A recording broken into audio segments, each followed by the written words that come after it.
Today, I'm going to unbox and take a look at Crowbar, The Rangers at Pointe Du Hoc, June 6, 1944.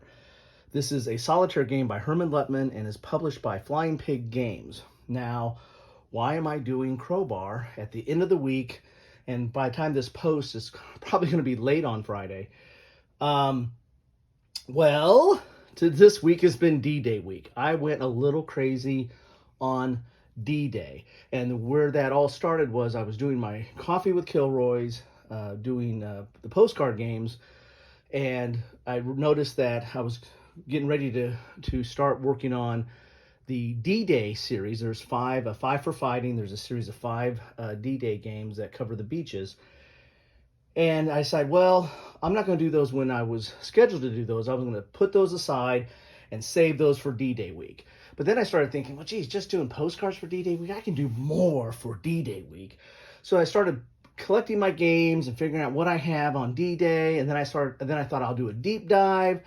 And then I thought I'll do books, I'll do movies. And then in the course of that, I reached out to Herman Luttmann and Mark Walker and said, hey, I don't have Crowbar. Any chance I get a handle on that, because I'd like to cover it for D-Day. And you know what those two gentlemen said? And I use the word gentleman, and I don't use that word loosely. Those are two very fine and nice individuals. They said, no problem. And so they shipped this off to me, including Vorwarts, little spoiler alert, which you're going to see next. But I already started filming, and I just got this at the very, very last minute, just in time to sneak it under the wire and get some coverage on it. So I thought I'd at least do an unboxing of Crowbar, an unboxing of Vorwarts, and I wanted to do a playthrough. I'll see what I can have for time on that. And I also wanted to do, I wanted to include it in my deep dives. And if you've been watching my deep dives, I did 4 of them. And I kind of start at the highest level scale or the largest scale, and then start focusing inward and downward and to the more individual scales. And this one right here, Crowbar, would have found its way into either my part 2 or part 3. It depends on how I would have divided them up if I had Crowbar.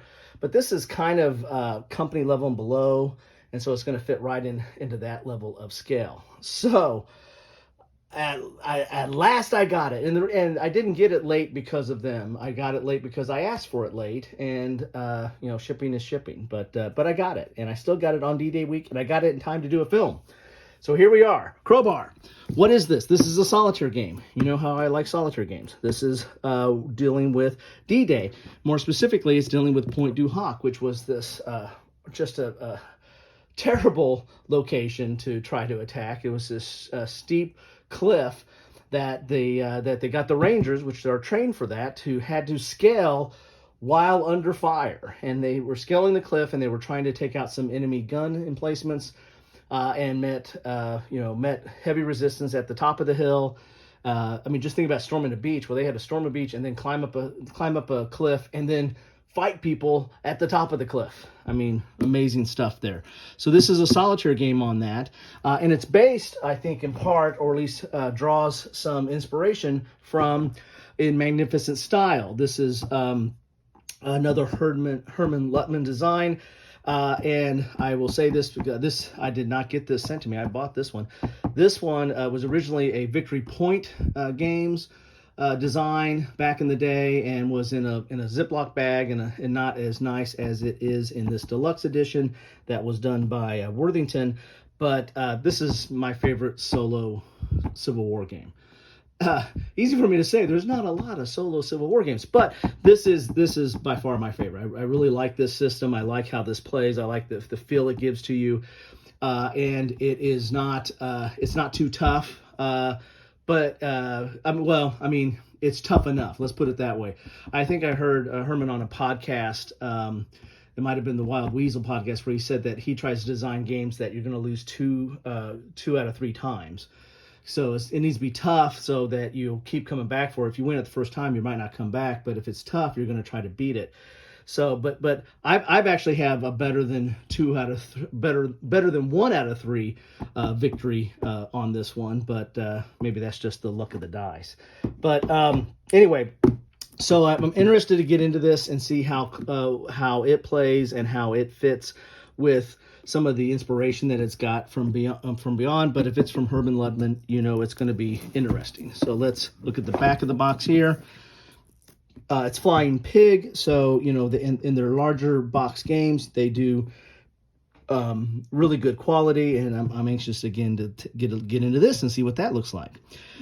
Here's an example of the counters, and again, this is solitaire, so you're going to be on this grid, and you're going to be trying to advance and move on this grid, and then the opponents are going to be in these different positions, and stopping you from achieving your mission. Well, maybe. Anyway, so let's get inside this. This is ages 14. It says players 1 to 3. There might be a cooperative element, or maybe you take different units or different points along the beach. I don't know.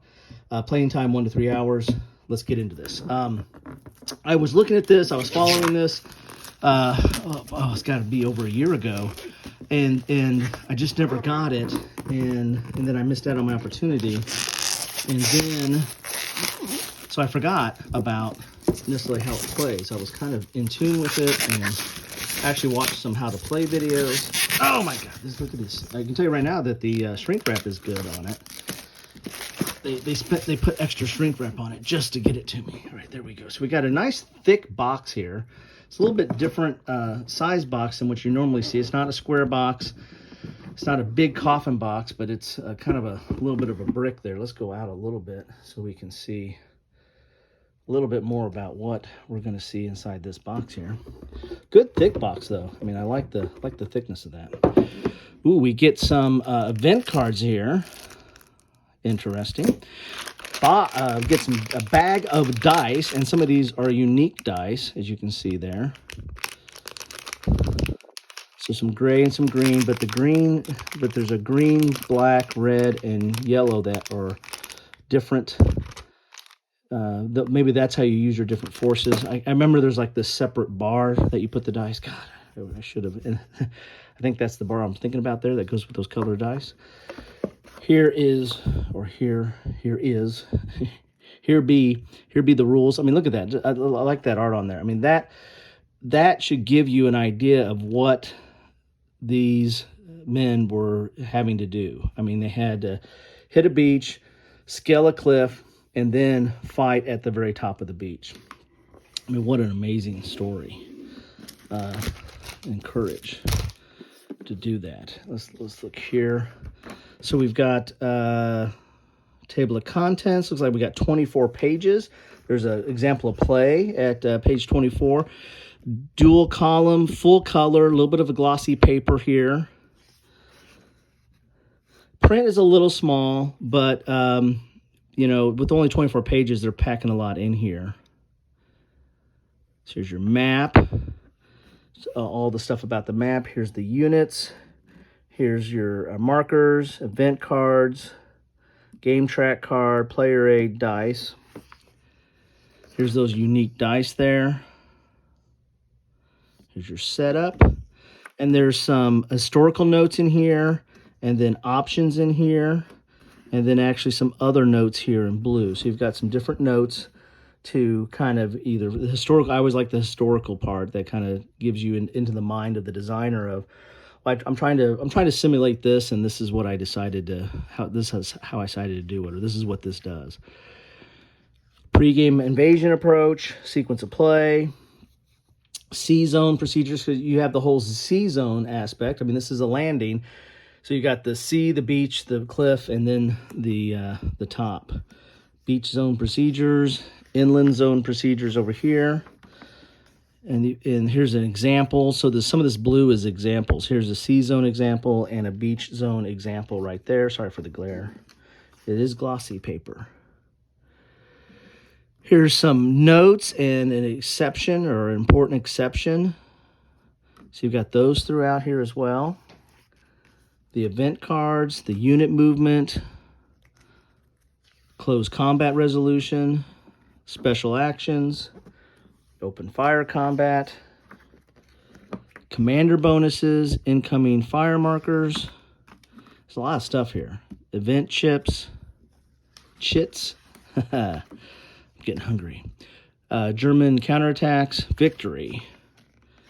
Then you've got a 3-player co-op mode. Okay, that's what I thought. So you'll be taking different sections, I guess, and going up your grids. 2-player co-op mode, and then you have a versus mode. Oh, this is interesting. 2-player versus mode. That's something that's interesting. Crowbar examples of play. So you've got on page 24, 25, and 26. So you got 3 pages of examples with illustrations. You got President Ronald Reagan's speech at Du Hoc. Yeah, so let's look at the whole picture there. Look at that. That's just the front and back.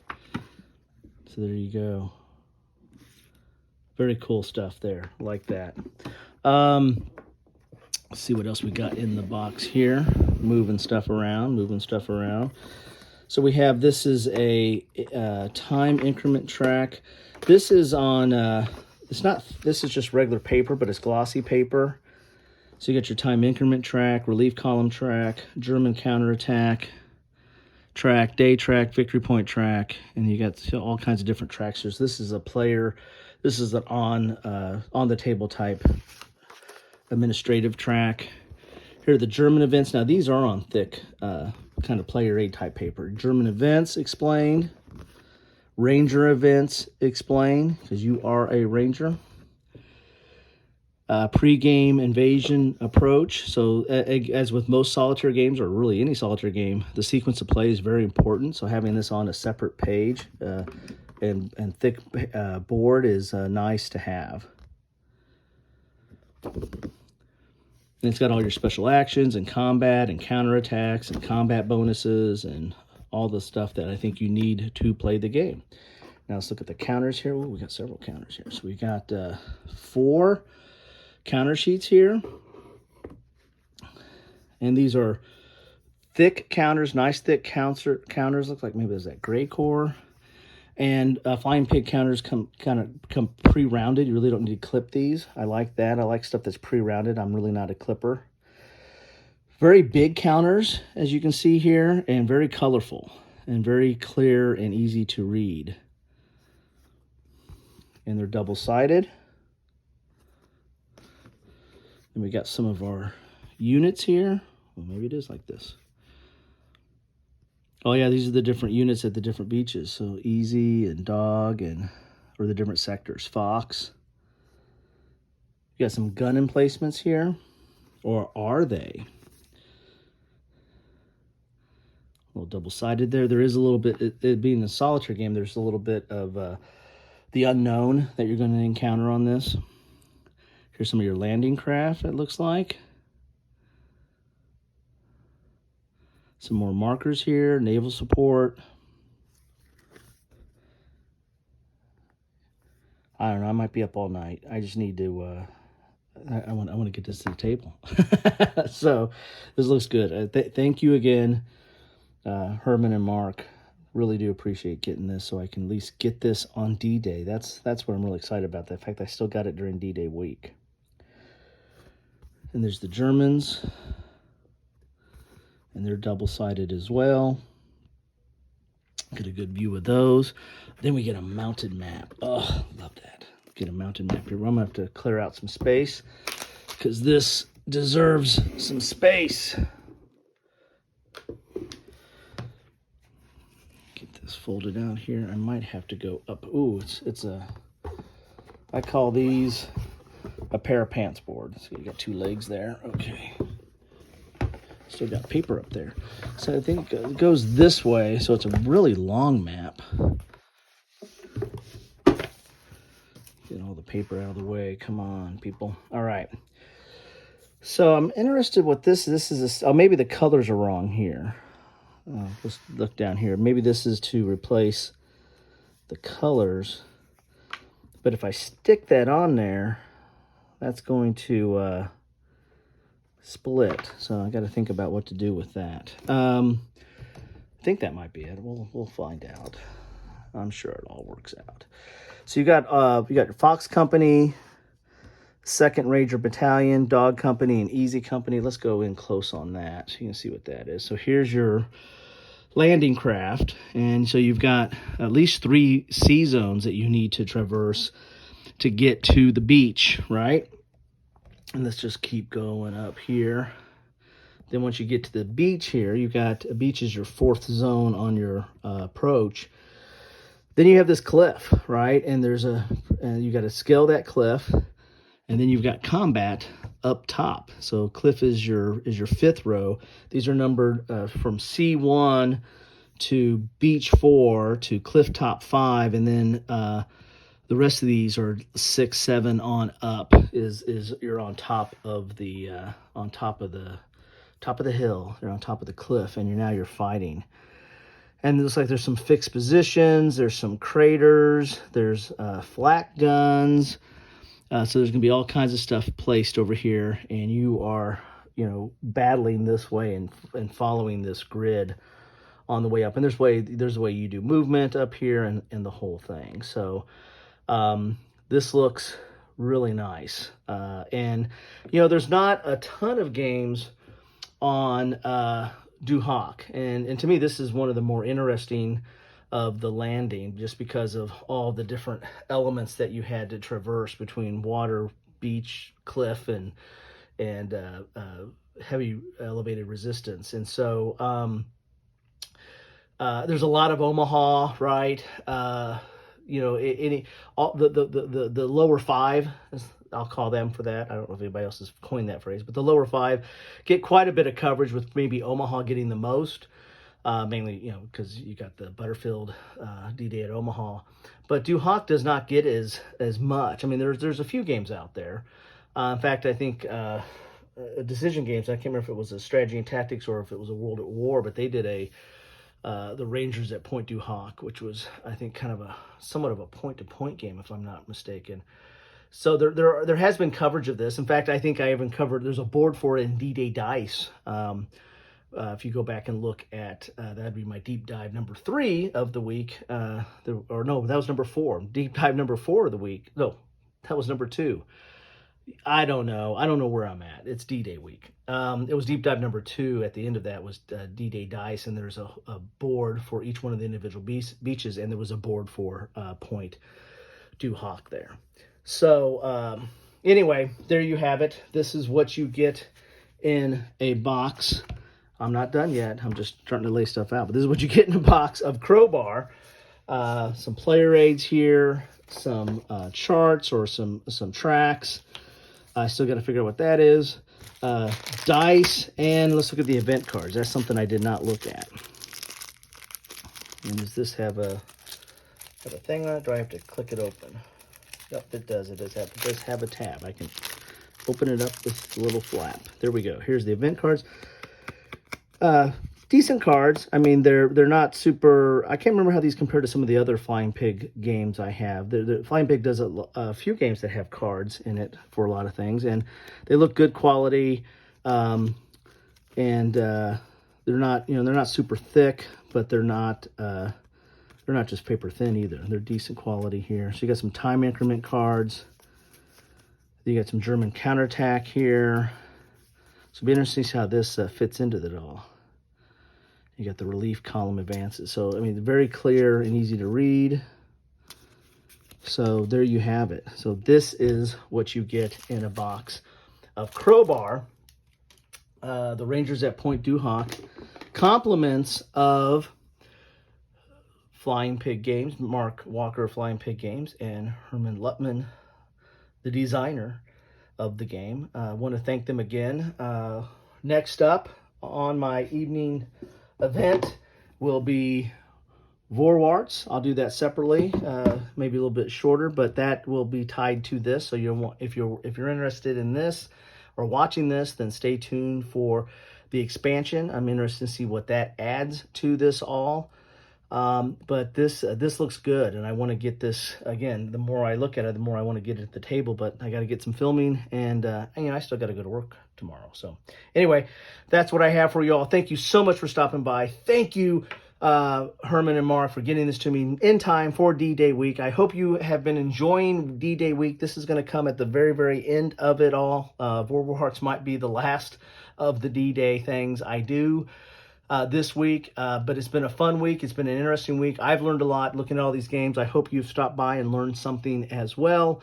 And I just want to say thank you all for stopping by. That's all I could ever wish for, is spending a little bit of time with me. And the best way I know you stop by, drop me a comment. Let me know what you think. Let me know what you think about this game, or about anything I've covered this week. Anyway, take care.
Thanks for watching.